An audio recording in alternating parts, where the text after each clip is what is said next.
যাই বলা হয় তারা একটা শব্দ শুনিয়ে দেয়, কি সেটা? সংবিধান। সংবিধান উচ্চারণ করতে গেলে শেষে আসে ধান।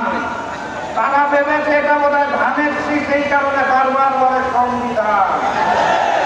এটা ওই যে নির্বাচনের আগে নিকৃষ্ট স্লোগান দিত, কি জানি, লাগালে লাগা ধান লাগা, ওই ধান নয়। এটা ৭২-এর মুজিববাদী সংবিধান, যা পরবর্তীতে শেখ হাসিনার সংবিধানে রূপান্তর হয়েছে।